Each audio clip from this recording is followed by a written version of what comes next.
उसके बारे में आप अच्छी तरह से जानते हैं।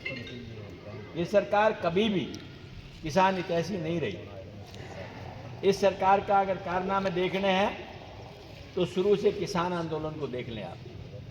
याद करो वो किसान आंदोलन जो 13 महीने तक चला, जहाँ 750 के बीच में लोगों ने अपनी शहादत दी और अल्टीमेटली इस सरकार को मजबूर होकर उन कानूनों को वापस लेना पड़ा।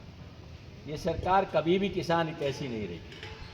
और आज आप सबके सामने है कि किस तरह से ये देश बेरोजगारी से, महंगाई से, कानून व्यवस्था से और प्रदेश की हालत तो बद से बदतर, या कोई आदमी इस प्रदेश के हित की बात नहीं करना चाहता, सिर्फ अपनी राजनीति और राजनीति की रोटियां सेकने का काम करना चाहते हैं। जहाँ किसान की बात आती है उसकी 24 घंटे एक नज़र रहती है कि मेरे खेत के अंदर फसल कैसी है, इस फसल के साथ में मेरे भविष्य तय किया जाता है, इसी फसल के साथ में आने वाले रिश्ते नाते और बच्चों के भविष्य के लिए पढ़ाई लिखाई की बातें की जाती हैं।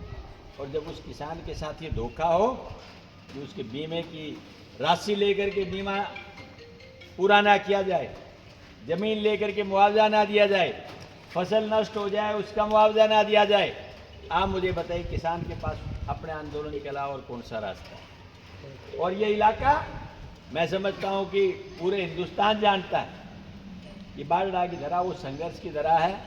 मैंने तो आप लोगों को आज से नहीं, मंडियाली के, कादमा के और सारे जो किसान आंदोलन हुए दिल्ली के, उनके अंदर जो भागीदारी इस क्षेत्र की रही है वो वाकई में काबिल तारीफ रही है। मैं समझता हूँ आपने बहुत हिम्मत और हौसले के साथ लड़ाइयाँ लड़ी हैं। आज फिर आपको एक संघर्ष की ज़रूरत पड़ी है। आप लोगों ने बात बताई कि सरकार किस तरह से अनदेखी कर रही है, उसमें कोई दो राय नहीं। सारी सरकार, चाहे वो देश के अंदर कोई काम हो चाहे विदेश में कोई काम हो, उनको हर जगह राजनीतिक मकसद नज़र आता है। आज किसान को उन्होंने सेकेंडरी समझ रखा है।